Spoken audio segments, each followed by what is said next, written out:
అందరికీ నమస్కారం. నా పేరు Padmaja. Welcome to my Indian platter. ఇవాళ మనం బగారా బెంగన్ ఎలా చేయాలో చూద్దాం. ఇది హైదరాబాదీ క్విజిన్‌లో ఒక జెమ్. చెప్పాలంటే హైదరాబాద్‌లో ఇది world famous. But seriously this dish is that good. ఎప్పుడు వంకాయ తినని వాళ్ళు కూడా నేను చెప్పినట్టు ఇది ఫాలో అయ్యి మీరు వండారంటే ఇష్టంగా తింటారు. ఇంకా వంకాయ ప్రియుల మాట అయితేనే చెప్పనే అక్కర్లేదు. చాలా బావుంటుందండి బగారా బెంగన్. మీరు బిర్యానీస్‌లోకి కానీ, పులావ్స్‌లోకి, jeera rice, bagara rice, plain rice anything అసలు ఇట్ గోస్ సో వెల్. ఒక్కసారి తిన్నారంటే ఎప్పుడు వదలరు ఈ కూరని. So, come let's start making bagara baingan. ఇప్పుడు ఒక థిక్ బాటమ్ పాన్ తీసుకుని, దాంట్లో ఒక 2 స్పూన్స్ ఆఫ్ ఆయిల్ వేసుకుని, ఒక హాఫ్ కప్ మెజర్‌మెంట్ అండి ఇది నాది మెజరింగ్ కప్‌లో. దాంట్లో ఆ హాఫ్ కప్ మెజర్‌మెంట్ నిండా పల్లీలు. పల్లీలు తీసుకుని అవి సగం వరకు వేయించుకోవాలన్నమాట. కొంచెం వేగంగానే అప్పుడు అదే కప్ మెజర్‌మెంట్ తోటి ఎండు కొబ్బరి తీసుకుని సన్నగా ముక్కలు కట్ చేసుకొని వేసుకోవాలన్నమాట. పల్లీలు, కొబ్బరి ఈక్వల్ మెజర్‌మెంట్. అలాగే మన 3/4 కప్ అదే కప్‌లో 3/4 కప్ ధనియాలు, 1/4 కప్ జీలకర్ర. ఇవన్నీ వేసుకొని సిమ్‌లోనే వేయించుకోవాలి. ఎర్రగా వేగాలి. అలాగే ఒక 10 జీడిపప్పు. అదే కప్ ఫుల్‌గా మనం నువ్వులు. నువ్వులు నేను పొట్టు నువ్వులు తీసుకున్నానండి. మీ దగ్గర నువ్వు పప్పు ఉంటే నువ్వు పప్పేసుకోవచ్చు. నేను 1/8 కప్ మెజర్‌మెంట్ అంటే 2 టేబుల్ స్పూన్స్ అన్నమాట. 2 టేబుల్ స్పూన్స్ గసగసాలు, 4 ఇలాయచి, 2 పెద్ద ఇలాయచి, 5, 6 లవంగాలు, ఒక 1 ½ ఇంచ్ సైజులో దాల్చిన చెక్క. ఇంతే మనం వేసే మసాలా అన్నమాట. ఈ హోల్ స్పైసెస్ కూడా వేసుకొని సిమ్‌లో పెట్టుకొని బాగా వేయించుకోండి ఇది. వేయించుకున్నాక ఒక వేరే ప్లేట్‌లోకి ట్రాన్స్‌ఫర్ చేసేసుకోండి. దీంట్లోనే ఉంటే ఆ పాన్ వేడికి ఇవన్నీ మాడిపోతాయన్నమాట. ఇవి బాగా చల్లారిపోవాలి. ఈ కూరకి నేను చిన్న సైజు వంకాయలు కిలో తీసుకున్నానన్నమాట. అవి ఒక పెద్ద గిన్నెలో ఉప్పేసుకొని, ఆ ఉప్పు నీళ్ళల్లో ఈ వంకాయల్ని మనం కట్ చేసి వేసుకోవాలి. వంకాయ ముచ్చుక పూర్తిగా తీసేయకుండా కొంచెం ఉంచి, వంకాయకి వెనక వైపు 4 ఘాట్లు పెట్టి, ఒకసారి ఓపెన్ చేసి చూడాలి పుచ్చులేమైనా ఉన్నాయా అని. ఏమీ లేవనుకుంటే చక్కగా ఉప్పు నీళ్ళల్లో వేసేసుకోవాలి. అలా వంకాయలన్నీ ఒకటొకటి కట్ చేసేసుకొని ఉప్పు నీళ్ళల్లో వేసేసుకోండి. ఉప్పు నీళ్ళలో అన్నీ వేసేసుకున్నాక, మనము వంకాయలు నీళ్ళన్నీ తీసేసి, ఒక బట్టలో వేసుకోవాలనమాట. ఇలా ఒక గిన్నెలో బట్ట వేసి, బట్టలో మొత్తం వంకాయలన్నీ వేసుకోవాలి. ఎందుకంటే, బట్ట వంకాయలో ఉన్న తడి అంతా అది పీల్చేసుకుంటుందనమాట. వంకాయల్ని బాగా తుడిచేసుకొని, మనం బట్టతో మూసేసుకోవాలనమాట. ఎందుకంటే, వంకాయలు నల్లబడవు, చేదెక్కవు ఇలా చేసుకుంటే. ఇప్పుడు మనము వంకాయలన్నీ ఇలా చూసారు కదా! తడికి లేకుండా ఎలా ఉన్నాయో, ఇవి పక్కన పెట్టుకొని, మనం ఒక కడాయిలో ఏం చేద్దామంటే నూనె వేసుకుందాం అనమాట. నూనె వేసుకొని అది వేడెక్కాక, ఇప్పుడు మనము గమ్మున మూత పెట్టుకోవాలి. ఎందుకంటే నూనంతా చిమ్ముతుంది. 2 వంకాయలు వేగాక, ఇప్పుడు మొత్తం నూనె మునిగే వరకు మనం వంకాయలన్నీ వేసుకోవాలనమాట. మొత్తం అన్నీ వేసేయకండి ఒక్క మాటే. జస్ట్ మనం వేసుకున్న నూనెకి సరిపోయే అన్ని వంకాయలు ఇలా అన్నీ వేసుకొని మనం మూత పెట్టుకోవాలి. నేను సగం వంకాయలేసాను. ఇంకో సగం ఉన్నాయన్నమాట. అది హైలో, మీడియంలో పెట్టుకొని మధ్య మధ్యలో కలుపుకుంటూ ఇలా వంకాయలు పూర్తిగా మగ్గిపోవాలి. మెత్తగా అయిపోవాలన్నమాట. అలా అయిపోయాక మనం వేరే గిన్నెలోకి వీటిని తీసేసుకొని ఇంకో బ్యాచ్ వంకాయలేసుకోవాలి. ఈ వంకాయలు పెద్దగా నూనె లాగవండి.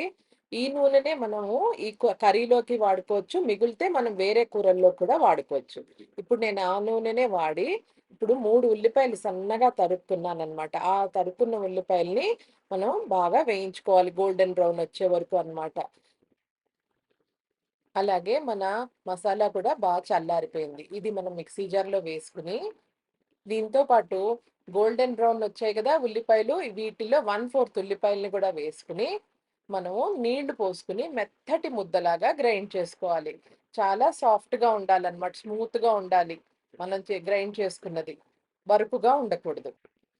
అలాగే ఇప్పుడు ఉల్లిపాయల్లో మనము 1/4 టీ స్పూన్ పసుపు, అలాగే 1 ½ టీ స్పూన్ ఉప్పు వేసి మనం బాగా కలుపుకోవాలన్నమాట. ఇప్పుడు మనం జింజర్ గార్లిక్ పేస్ట్ కూడా వేసుకోవాలి దీంట్లో. నేను 2 స్పూన్ల జింజర్ గార్లిక్ పేస్ట్ వేస్తున్నానండి. జింజర్ గార్లిక్ పేస్ట్ ఏసాక సిమ్‌లో పెట్టుకొని ఒక్క 2 నిమిషాలు దీన్ని మగ్గనివ్వాలన్నమాట. ఒక 2 స్పూన్లు కారం కూడా వేసుకొని బాగా కలుపుకోవాలన్నమాట. నేను ఈ లోపల 3 మీడియం సైజు టొమాటోస్‌ని పల్పీగా గ్రైండ్ చేసుకున్నాను. ఆ పల్ప్‌ని కూడా మనం ఇప్పుడు యాడ్ చేసుకుందాం. టొమాటోస్ యాడ్ చేసుకున్నాక, మనం ఇప్పుడు సిమ్‌లో పెట్టుకొని దీన్ని టొమాటోస్ పచ్చిదనం అంతా పోయే వరకు కుక్ చేసుకోవాలనమాట. చూసారు కదా! ఒక 5-7 నిమిషాలు అయ్యేసరికి టొమాటోస్ కూడా బాగా కుక్ అయ్యాయి. పైకి ఆయిల్ కూడా లీవ్ అయింది కదా! ఇప్పుడు మనం ఇందాక గ్రైండ్ చేసుకున్న పేస్ట్ ఉంది కదా!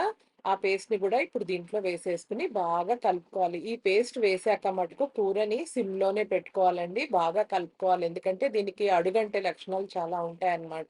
తొందరగా అడుగంటుతుంది ఈ గ్రేవీ. అందుకని సిమ్‌లో పెట్టుకొని మధ్య మధ్యలో కలుపుకుంటూ దీన్నొక 10 నిమిషాలు మీరు కుక్ చేసుకోవాలి.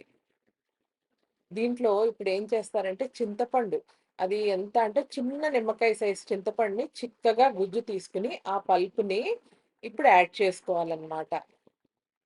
ఇప్పుడు చింతపండేసిన ఏ కూరలో అయినా కూడా బెల్లం గూడా వెయ్యాలండి. బగారా బెంగన్‌లో చిన్న సైజు బెల్లం ముక్క గూడా వేస్తారు.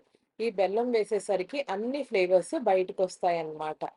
ఇప్పుడు మనం సిమ్‌లో పెట్టుకొని ఒక 10 నిమిషాలు కుక్ చేసుకుందాం. చూసారు కదా! ఆయిల్ సెపరేట్ అయింది.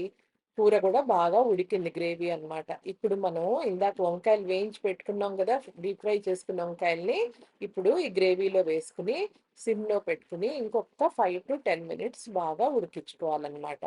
దీంట్లో ఇప్పుడు పుదీనా మనం సన్నగా కట్ చేసేసుకుంటే పుదీనా ఫ్లేవర్ చాలా బావుంటుందండి. మీ దగ్గర ఉంటే మటుకు తప్పకుండా దీంట్లో పుదీనా యాడ్ చేయండి. చూసారు కదా! గ్రేవీ ఎంత రిచ్‌గా వచ్చిందో. అసలు మనం క్రీమ్ గానీ, బటర్ గానీ ఏమి యాడ్ చేయలేదు.